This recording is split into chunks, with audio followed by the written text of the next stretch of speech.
We're all here for one reason. We want to talk about The Walking Dead! Right?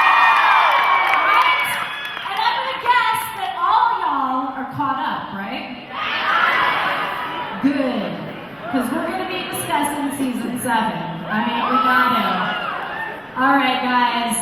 Let's bring out our actors. First, please welcome Jeremy Palmer!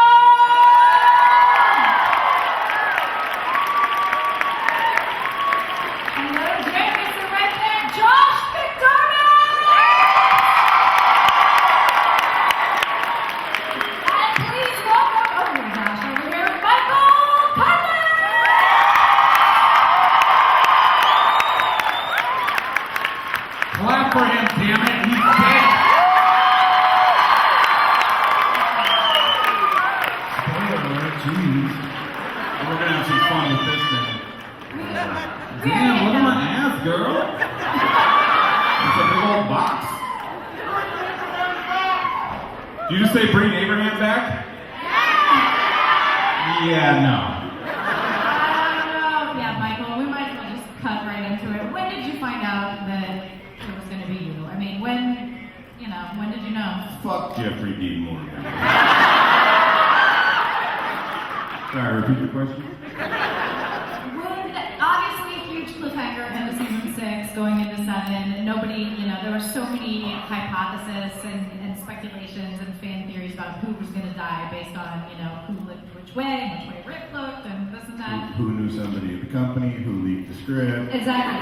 When did you actually... Spoiling Dad. When did you actually find out it was you? We knew...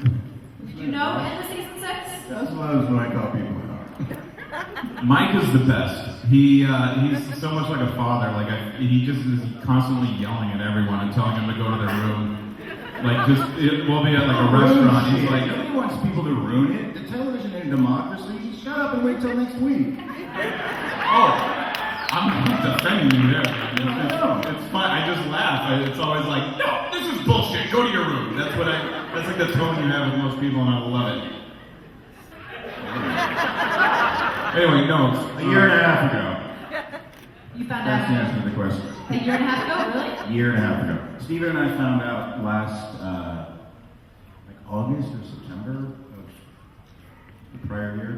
Okay, so, I think a lot of people thought Glenn would be one of them based on the comics. Well, everybody was just tired of mourning Glenn's death. I think we all... Like Glenn the cat, it's like, is Glenn dying this week again?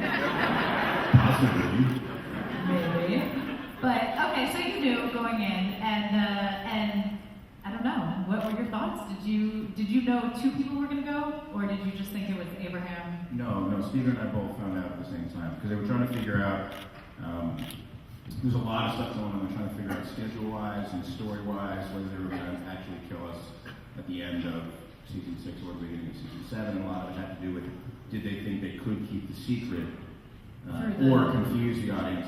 We don't have to not let you know at all. We just have to have confusion out there. So if there's people say there's one thing, like, oh, I know it's Glenn, but wait, it might be. Just that little bit of doubt makes it okay, because then you know, but you don't really know. Well, there was a lot of confusion. You weren't in the forerunning of the theories. I was up there. Yeah, right? I didn't think it was you, but... Yeah, I saw the way you stood up to him, he's dead. You didn't know when to be taken like a champ. I'm like, yeah. I'm like, yeah, but wouldn't you expect somebody who couldn't take it like a champ for him to say that? I was like, wouldn't it be fucked up to hit Maggie? Oh yeah, Maggie, please. Let's do that one. I thought you were referring to me. I think that's why they're like, aww. It's not about you. No, it's not. Well, we can make it about you if you want. I don't know. I'm talking about Michael. Let's talk about you. I just want to know why he brought everybody to where we were. I know. Well,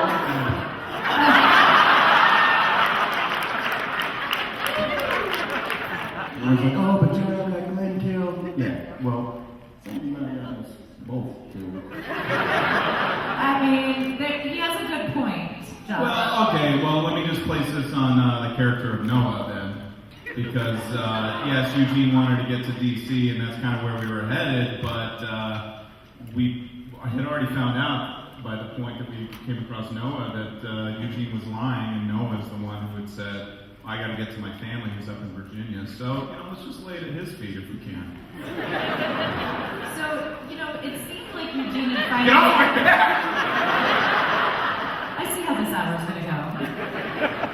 It seemed like Eugene finally redeemed himself from the start of, the lie, telling everyone he's a scientist and getting people to do things. And then now, you're right, he's leading people into, led you into death. So with the character, Eugene, I mean, where are you with that? How do you keep that forward momentum going when he's making these mistakes again and again? Well, I mean, no one's going to be perfect all the time. Maybe Daryl and Rick, and that's about it. But, I mean, they're just dreaming. They can do no wrong. Rick bites the neck of another man and kills him, and it's like, oh, Rick. Meanwhile, I'm like trying to protect my ass, going, get me to Washington. I'm like, screw you, man! People were yelling, how can you do that? I'm like, Rick is biting people and killing them.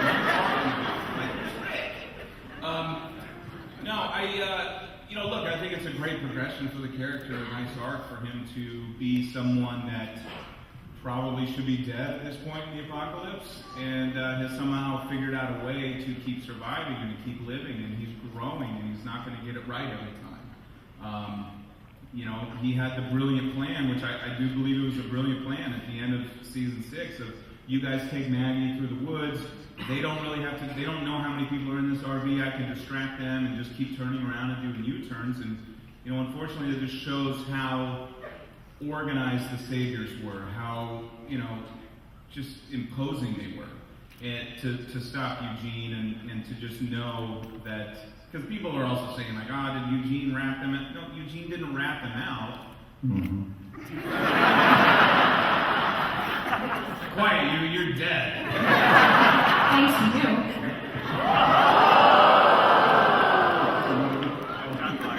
I'm just kidding. No, it was a good plan, though. It was a very good tactic, and I think we're just beginning to see it's a great fucking plan. the depth of the Savior's, cruelty and cruelty. All right, we're gonna take questions. Line up at the mics. Hold on, I just want to say, while all this shit's going on, I'm getting to you. I'm hanging with Jesus at Hilltop, and we're just making mimosas, and you guys just kill each other, and we'll take a back seat for a while. You know what, though? I do have a question for you. But if you do have a question, we're not going to get through everyone, but we will do our best. Line up at the mics, and Jeremy, while they're coming up there, let's talk about Andy for a second. Hello. Hello. You mentioned Hilltop. What's going on? What's going on with your character? How's Andy's hand? It hurts, man. I want to say that was a fun day. My first day on 7, I met Michael. It was kind of fun. It was like Michael, Jeremy, Michael, and then I had to climb on top of him and choke him out for a little bit. But it was nice meeting you. It was really cool. No, the irony is, there's like no offense to fucking Jeremy at all. We show up. What's the other dude's name? Which one? Oh, the big guy. Yeah. Justin. There's this dude, the Viking, who stabs Gregory, and then Rick stabs him and gets blood all over the moment where he goes, what? And that dude's like 6'6". So they tell me, all right, you're in this fight, and this dude's gonna wind up on top of you, he's gonna be choking you out. And I'm like, all right, first day I show up, Glenn knocks me on my ass. So I was like, I really like it if we could sort of have a big dude. So I'm like, okay. So I show up and there's this huge dude. I'm like, yes, I'm gonna take this dude out. And then no, he's gonna take me out. I'm like, all right, okay, so people believe that. Well, I'm like, no, he's not the guy that's gonna take you out. It's gonna be Jeremy. And I was like, okay. Shot to Abraham's ego. And he took me out. And it happened. It was a fun day. You just keep getting screwed over, man. Well, next season I'm gonna.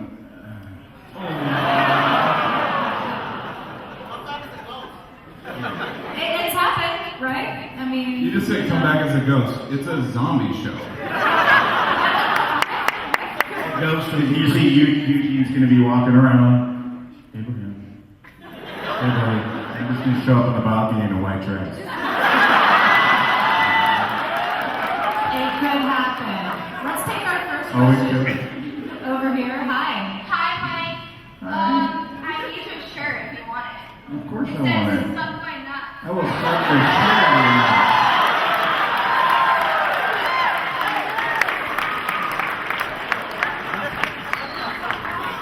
Suck her nuts. Someone take a picture for her of that magic moment. I like your shirt. I have my own. That's very nice. That looks amazing. I bet you could sell a lot of those shirts here. Nice. Hey, did you have a question, Super? I think it's obvious.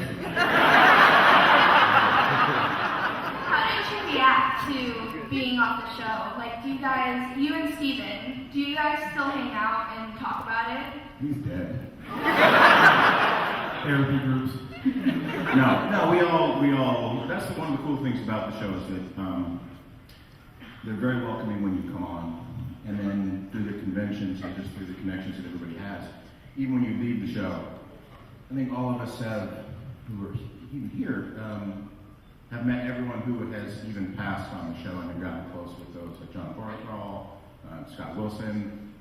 So it is definitely a family that is shared with the fans, but a smaller family with the actors as well. Thank you. Hi. Michael, you will be missed. You're an awesome character.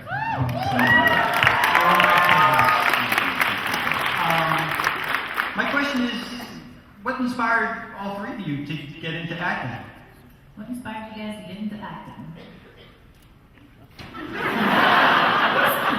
I think growing up, I wanted to be so many things. Like, I loved movies, obviously. I never thought I could do this for a living. And, just somewhere along the way, I wanted to play football, be a lawyer, be a doctor, and then, I wasn't very good at any of that stuff, so. He wasn't really good at doctoring. Good at doctoring. Let me cut something open. But had a few chances in college and decided to pursue it. Nice. Josh? Yeah, I just kind of had nothing left. I mean, seriously, this is my Officer and gentleman? Your officer and a gentleman? Yeah. I don't get that reference, but Neither did anyone in the, what do you know, 12? Thank you. when did that come out? Like in '82? Yeah, when you were born. 4. No, but this is like my third or fourth career at this point. So it's like literally, I get bored with something, and I just move on. And I was bored with my last job, and just was kind of like, I don't know what else to do. I always wanted to act, so I just went and did that. It's that easy. It worked. It's that easy, guys. Michael, any inspiration early on, or you just kind of were born to? I've been acting in school plays since I was in 3rd grade. But I grew up in New Jersey, so as I got older, it was like, yeah, that's right. A couple people like Jersey. They were born there.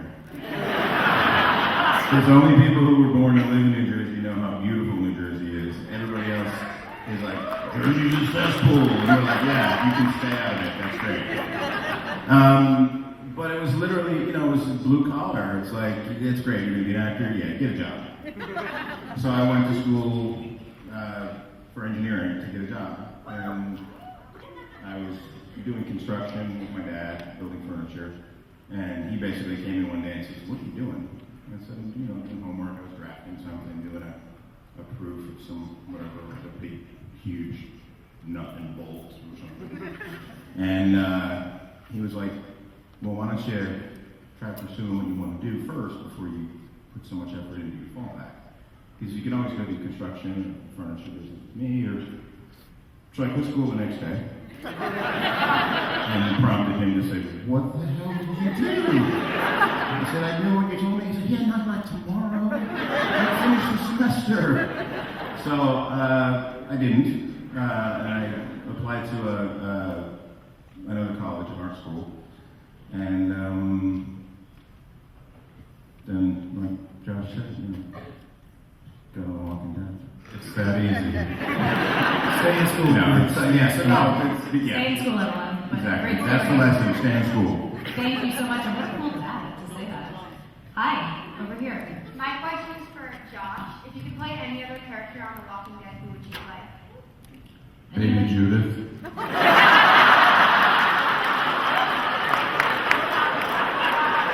I already shit myself. And I'm crabby most of the time. And, yeah. I like to be helped. There you go. Thank you. Hi. Alright, so Abraham has always had really great one-liners. Now with you gone, is that gonna fall to Eugene?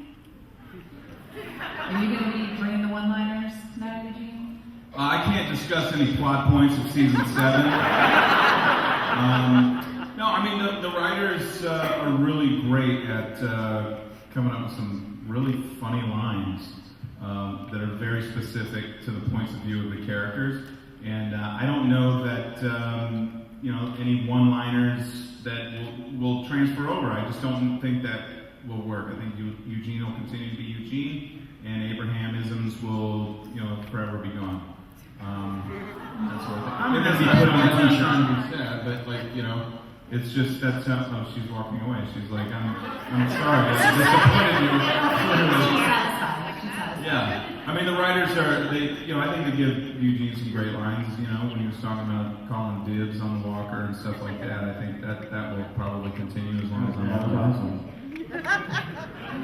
Thank you. Thank you for that question. Yes, hi. My question is for Michael. What's your favorite scene that you were in?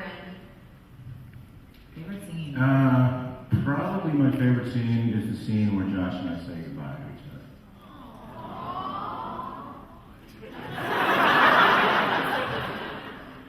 My favorite scene was probably the one where he died.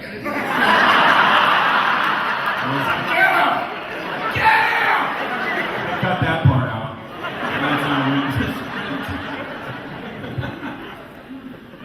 Eugene's thought bubble. Oh, thank God. Thank you. Yes, hi. Hi, my question is, how was it shooting the season opener? Season 7 opener? Yeah, season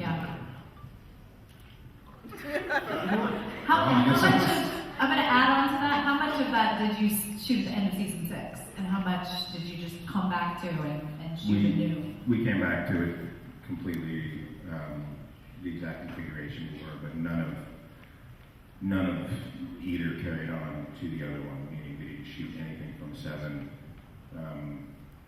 during 6. They may have stolen some looks or shots from the thing that we don't know about, but the actual linear shooting of it was all done at 7.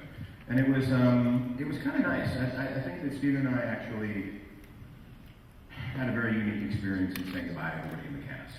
Because we knew that it was happening at the end of 6, everybody knew what was happening. And then when we came into 7, we were basically the configuration of on the floor made it so you could see everybody doing their work. You could make eye contact with almost everybody in the room. You got to see everybody sort of literally saying goodbye to each other over the course of those 2 nights that it took to shoot that. And most people and most characters, when they leave the show, don't leave it in that way, meaning not with the entire group. It's, they're singled out, they're alone, they're isolated with maybe 1 or 2 people who are closest to them, and then we see how the group reacts to it. But this is the first time, I think, in the show's history, except for Herschel. I take that back. Herschel was a similar thing where everybody was there. So I guess it was, in a lot of ways, it was similar to that. But to be in the group with the 10 of us there on the floor, 11 of us there, it was nice. It was a nice way to say goodbye and sort of close that chapter. Well, the difference was with Herschel, he was the only one in danger at that moment, really, with the governor. The thing was there. And with you guys, it could have been anyone. That was the... I argue that everyone was in danger because the governor had a tank. Well, that's true. But in terms of kneeling down on your knees, looking at each other, that moment, Thank you for that question. I told you it was going to be rough. I like it. I like your love. Hi, my question is for Michael. You just became my favorite moderator ever. But please, ask your question. I was wondering, how did your friendship build offset? What was the bonding like offset between Josh and Michael? Both of you guys. And Jeremy, you could throw in a thought on bonding too. I thought this was the Sons of Anarchy panel. Sorry. I mean, the interesting thing is Michael and I aren't really friends, so I don't know how to answer that question. Look, you know, Mike, I miss him tremendously, you know, from you know, the show. Brain fart. When you guys first started working together, how'd you bond? How'd you create that? Yeah, that's what I'm getting towards. But I still see him all the time through, you know, the fan conventions and stuff like that. We talk on the phone a couple times a week, and it's great. And that I felt like the moment I met him, I had a friend for life. You know, we both were on the same flight out to Atlanta for our very first episode. Our first episode was very memorable because we showed up and we're literally ripped from the comic pages, and we see a lot of the fans come by with the issue number 53 with the Abraham's Army on the front. Everyone in the crew had that configuration because they wanted to really, recreate that moment from the comics and that sort of thing. And it was just kind of cool to see the excitement and to just kind of check in with each other. This guy I just met, and to see him with his big smile on his face, this was pretty cool. And it just validated me thinking it's really cool too. And I don't know, we just kind of bonded from the moment we met. And I miss him, but also we still hang out and talk, so it doesn't really feel like he's gone. Thank you. Yes, hi. Hi. So I know that, Michael, you just experienced death by Lucille, but this question is still for all three of you. So if and when the time comes for your character to die, what's your most ideal death scene? And if being killed by Negan wasn't cool enough, what would you have in mind? Oh, cool. Saving Baby Judith. That's a good way to go. That is a good saving Baby Judith. Only if it's Josh. Do you mean Eugene as Baby Judith, or? If we could play Judith, yeah, save him. Josh, That way outside the box. So you would want to save Baby Judith? Is that? That's what I'm saying. Okay. I would probably want to be the guy who's kidnapped Baby Judith or something like that. And then Andy comes by and kills Eugene. 10 of you thought that was fun. Thank you. Great question. Babies and death aren't fun days. So. Jeremy, what was it like for you to come into this? I mean, later, Well, clearly there's some history here. Yes. And it's tough to compete with, but being such a fan of the show,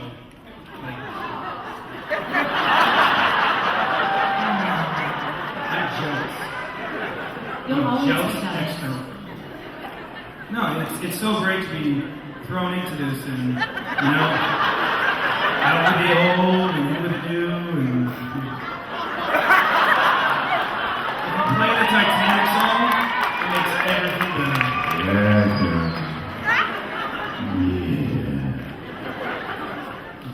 I lost my train of thought. You're a fan of the show, so when you heard you were auditioning, you were obviously stoked. Oh yeah, when I booked the job, I ran outside and was screaming like a little girl, and a bunch of people were walking by. I didn't give a shit. You did not care. Well, that's great. Hi, Negan. Oh, it's for Michael. What's up, dude? If the roles were reversed and you could kill Negan, how would Abraham do it? That's a great question. I think I'd let the ladies in the show take care of it. Good answer. All right, thank you. You look great, by the way. Hey, how's it going? It's good. I just want to say I'm honored to meet you guys. You guys are amazing. I love you guys. And my question is, for Michael, who would you like to be on the cast? If you could pick anybody else. Anyone else in the show? Yeah. It's kind of similar to Josh's question earlier. No, that's their standard thing, man. You just double pump me. Baby G was just the fallback.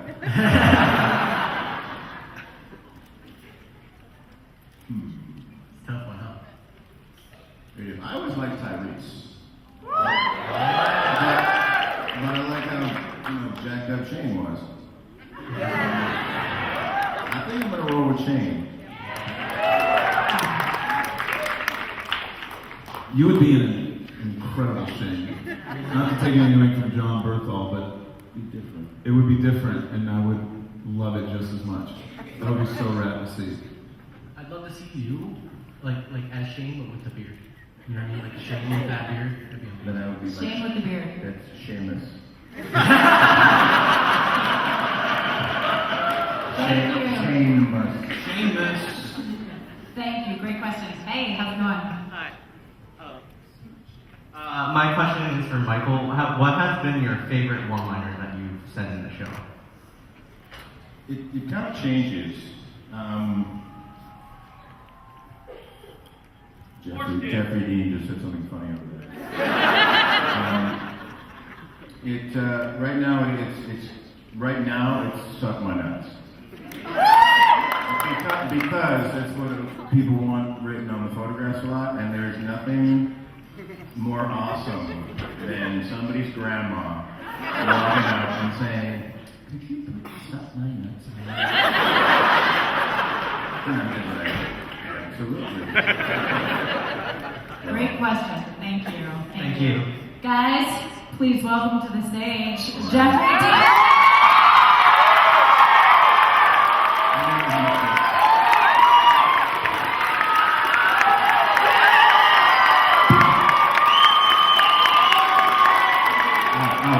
Stop. No, squeezing too hard. No, stop it. Welcome.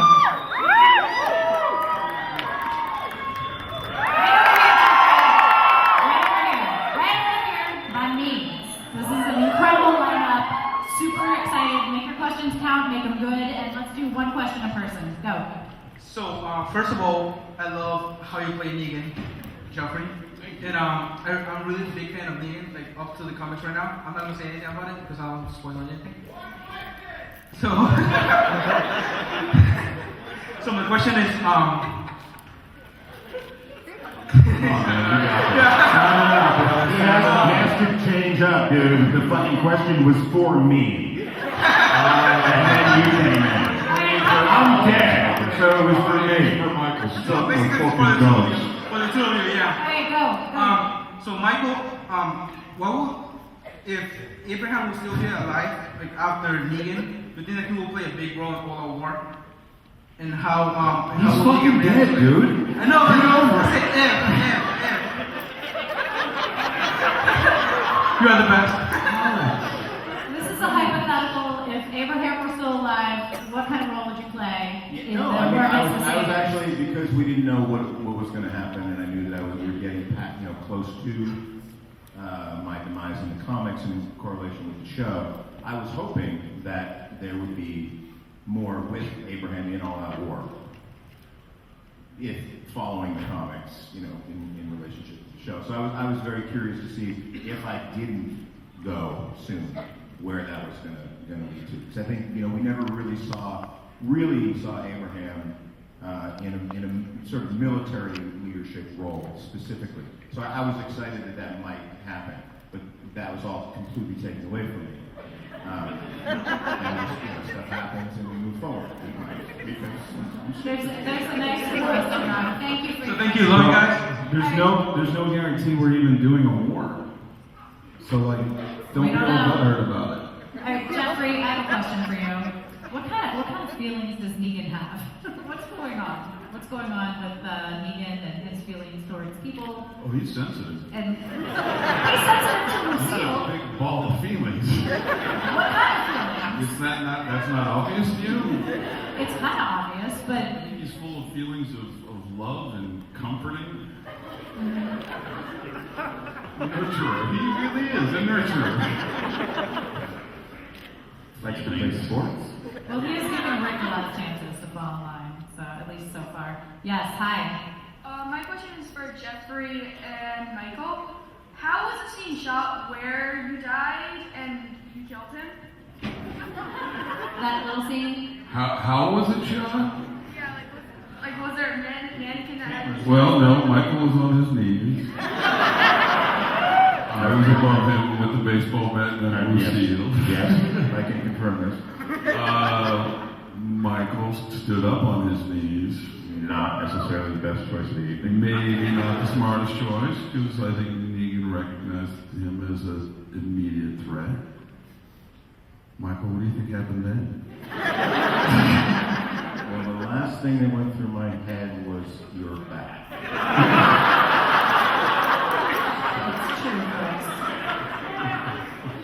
No. It was done with, there was a rubber bat that he hit us with, that we took the initial hit. Then each of us went away and had prosthetic work done on our head. He would come down with, I think, with some with a rubber bat, some with no bat. And then the bat, I mean, we're not even sure exactly whatever shots they used, but he would come down with no bat so they could CGI bat, something actually hitting and connecting with the head. So it was just a series of different pieces. And that's the thing people don't understand sometimes, is that these scenes become extremely, extremely technical after a while. So although the dialogue stuff with Jeffrey when he came in, and I have to say, I've said this before, but I just want to say this in front of him. Watching him build Negan over the course of 2 nights was just amazing. The group of us sitting in a semicircle, the coverage was mostly on us for the first night, and to see him sort of go through this 16, 17 pages of dialogue, you know, for the first time, first day at school with his, you know, new classmates, coming off another show, and seeing him go through this monologue over and over again, and throw away what didn't work and build on what did work, and then by the end of the night, we're fucking looking at this awesome character that they're able to sort of turn around and, you know, shoot all of his material the next day. Was just phenomenal and so enjoyable and such a great way to meet him, because I've been a fan of his work, but we never worked together before. So, thank you. Guess what I found out? We have worked together. We did an episode of The Practice. Oh, shit. Yeah. I was like, I don't know how I found that out, but I was like, oh fuck, we were in the same episode of The Practice. Like, we were in different storylines. I don't know. I don't even remember the episode. I'm not like, oh yeah! I'm like, Somebody look up that episode and tweet it to them. All right, let's go over here. Yeah. Hi guys, this is a personal question about your iPads or Pandora or whatever you kids are listening to these days. Like, what is the song that gets you like pumped for like your more aggressive scenes, or when you're going to do like a fight scene or something? And then what is your cool down song? Like what I needed at the end of the last episode. Like personally, what do you listen to? You did that song they kept playing with. That's not your cool down song. The Easy Street didn't do it. Any of you guys have any particular go-to songs to do up, or like your gym on the elliptical? I'm not a music guy. I know a lot of the cast is. Josh is listening to music right now. This is. I'd never really wanted to say this. Music with my work in that way. A lot of guys do. I think you know, yeah, a lot of actors do that, but it also depends on each role. You know, there's different things you use to kind of clue you into the character, get you locked in for certain things. I could have the most sensitive moment for Eugene, and this would still be the song I listen to before every scene. The guitar crunch is amazing. I'm not even like a huge Metallica fan, but I knew that, I figured Eugene was, and that's what I was. that's such an awesome song. Too. That's a great song. Choice. Thank you for that question. Thanks. Hi. Hello. I guess this is going to be answered by an individual or by everyone. If there's a specific scene you could change or an entire aspect of the show, what would you change? Michael? Michael?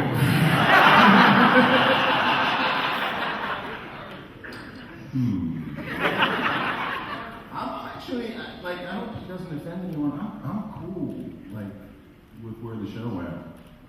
Like, I think if I'm going to go out, that's something I'm good. And as a fan of the show, I get to return to being a complete fan of the show and see what happens. Like, it's like, we get the scripts. There's this kind of super secret application that we have, and it's like to get the scripts so nobody else gets them. We have to sign in this weird thing. And I got left on the list for like the next 5 episodes after I left the show. And then all of a sudden it disappeared one day, and I realized, oh, we found out. And, I was reading the script. So I know what happens in the next few, but I don't know what happens for the rest of the season. And I'm really excited to experience it again, purely as a fan. So. Thank you. Great question. Hi. So this is my question for you, Josh. I just wanted you to know. If Eugene ever met Shiva, how do you think that encounter would go? I feel like Eugene would be have the knowledge of how to tame a tiger. That would just be the most random shit. And you'd be like, of course I know how to do this. And just stroke, come here, Shiva. I don't know. I think he's more afraid of an animal like Negan than he is someone like a tiger. You know what I mean? I think that's how that would go. So you wouldn't be afraid of it? You'd just be like, okay, cool. Yeah, I'd be like, here, let me milk you. Tiger. Here, tiger's milk. Thank you. Have a nice day. You too. Hi. What's going on, guys? My question is for Jeffrey. First of all, I can't believe I can even talk to you after the first episode of the season. I was mentally broken down, but here I am. So, my question is, knowing that you play Negan, you're going to be faithful to the character from the comics. It's going to be fantastic. But the comic and the TV show can have some differences. Norman Reedus' character and Rick Sand, for example, different from the comic and the TV show. Is there anything you would like to see with your character going forward that is kind of different between them, or do you want to say as completely faithful as you can? Well, no, I mean, there's obviously going to be differences. The show takes turns where the comic book doesn't, and that's for very specific reasons that y'all don't know what's going to happen all the time. I mean, look what happened with the cliffhanger last year. As far as my character, what we see on the pages of the graphic novel in bringing that to life, there's a lot that's not in the graphic novel.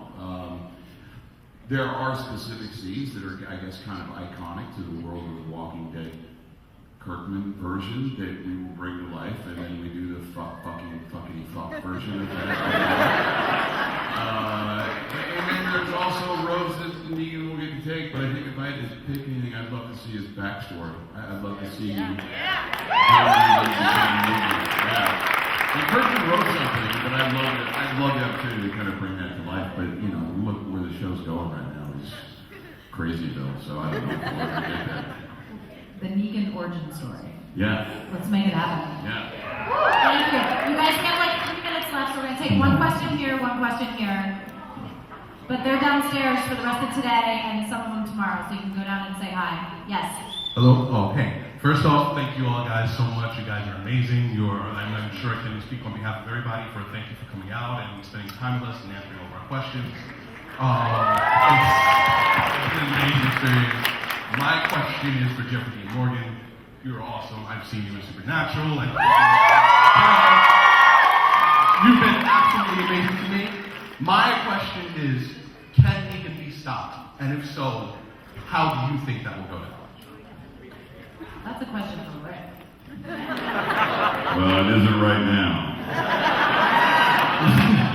I mean, hopefully someday Rick will bounce back.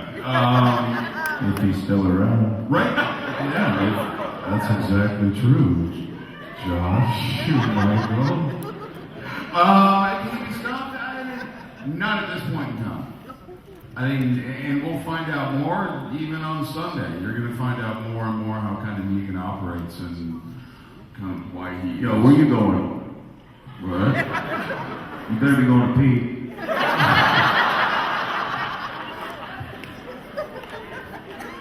You guys, thank you so much. I really, really appreciate it. Thank you so much. The reality is that Negan is human, so ultimately there's a possibility. Yes? I mean, Shiva. Hi guys, y'all are wonderful. I just want to ask, as an actor, I want to know how much creative freedom do they give you guys for improvisation and, like for instance, the suck my nuts line, where they like, this is your last line, have at it, or is it like very strict on the script? It's pretty scripted, pretty restricted to the script.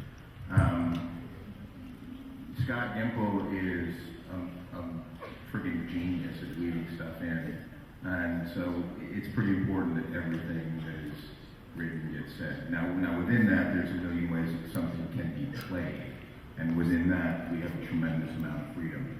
There are some things that they want specifically done, they're clear about those things, but I think for as confining as TV can be at times, it's a very, very creative environment. Thank you. Great. Although when he said "suck my nuts" and then that Negan goes, "Did you hear what he fucking said? He said suck